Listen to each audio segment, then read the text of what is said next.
பக்தி கவசம் சேனல் நேயர்களுக்கு என் அன்பான வணக்கம். நான் உங்கள் ஏஎல்பி மற்றும் பாரம்பரிய ஜோதிடர் மோனிகா ராஜ்கமல். ஸோ இந்த வீடியோ பதிவில் நம்ம பார்க்க இருக்கிற தகவல் பார்த்தோன்னா, புரட்டாசி மாத ராசி பலன் கடகராசிக்காரங்களுக்கு எப்படிப்பட்ட பலன்களை கொடுக்க போகுது அப்படின்னு தான் பார்க்க இருக்கிறோம். ஸோ இது நாள் வரைக்கும் நம்ம முதல்ல இருக்கக்கூடிய அந்த 3 ராசி மேஷம், ரிஷபம், மிதுனம், இந்த 3 ராசிக்காரங்களுக்குமே தனித்தனி வீடியோ பதிவிட்டிருக்கேன். ஸோ உங்களுடைய ராசி அதுவாக இருந்ததுன்னா நம்ம சேனல்லையே அந்த வீடியோ எப்பயுமே இருக்கும். ஸோ அதை போய் செக் பண்ணி பாருங்கள்.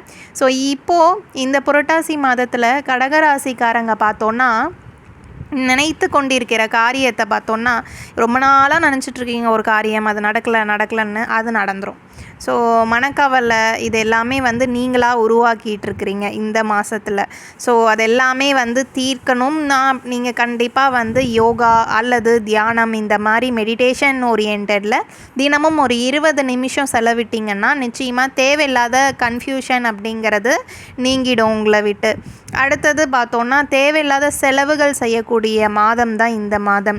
ஸோ அதனால் வெளியில் போகிறப்போ கையில் பணம் வச்சுக்காதீங்க, அக்கௌண்ட்டில் வச்சுக்கோங்க. ஸோ கையில் பணம் இருந்தாவே உங்களுக்கு செலவாகிட்டே தான் இருக்கும், கையில் ஒரு பைசா தங்கவே தங்காது. அடுத்தது ஃபேமிலிக்குள்ளேயே சின்ன சின்ன பிரச்சனைகள்லாம் வந்து போகும். ஸோ அது ஒரு பெரிய பிரிவு அப்படிங்கிறதெல்லாம் ஏற்படுத்தாது. ஸோ சின்ன சின்ன காரியங்களுமே சரி, தாமத நிலை அப்படிங்கிறது உங்களுக்கு உண்டாகும் உறவினர்கள்னால. அதனால் பார்ட்னர்ஷிப் ஒரு ஃபேமிலியில் ரிலேஷன் கூட பண்ணுற மாதிரி இருந்திங்கன்னா அது கண்டிப்பாக பண்ணக்கூடாது இந்த புரட்டாசி மாதத்தில். இப்போது கடகராசியில் இருக்கக்கூடிய புனர்பூசம் நட்சத்திரக்காரங்களுக்கு என்னென்ன சிறப்பான பலன்கள் இந்த புரட்டாசி மாதம் கொடுக்க போகுதுன்னு பார்க்கலாம். நீங்கள் யாரையும் நம்பி ஜாமீன் கையெழுத்து போடவே கூடாது. ஸோ அதை மெயினாக ஞாபகம் வச்சுக்கோங்க. அடுத்ததாக பார்த்தோன்னா ஏதாவது ஒரு விஷயத்தில் முடிவெடுக்கிறதுக்கு ரொம்ப ஸ்ட்ரகிள் பண்ணுவீங்க. ஸோ பெரியோரின் ஆலோசனை கேட்டு தான் நீங்கள் அடுத்தடுத்த முடிவுகள் அப்படிங்கிறது எடுக்கிற மாதிரி இருக்கும். ஸோ அடுத்ததாக பூச நட்சத்திரம். இந்த பூச நட்சத்திரம் கடகராசியில் இருக்கக்கூடிய நபர்களுக்கு ரொம்ப கஷ்டப்பட்டு உழைத்தாதான் ஒரு வெற்றி, ஒரு வருமானம் அப்படிங்கிறது உங்களுக்கு கிடைக்கும். கணவன் மனைவிக்கிடையே சின்ன சின்ன மனஸ்தாபங்கள் அப்படிங்கிறது உங்களுக்கு உண்டாகி மறையும். ஸோ அதனால் விட்டு கொடுத்து போக வேண்டியது ரொம்பவே அவசியம். அப்பப்போ வெளியில் போகிறப்போ பண பற்றாக்குறை இதெல்லாம் ஏற்பட்டு குடும்பத்துக்கு தேவையான பொருட்கள் வாங்க முடியாமல் கூட போகலாம். ஸோ அது எல்லாமே அனுசரித்து போக வேண்டிய டைம் தான் இந்த புரட்டாசி மாதம் உங்களுக்கு.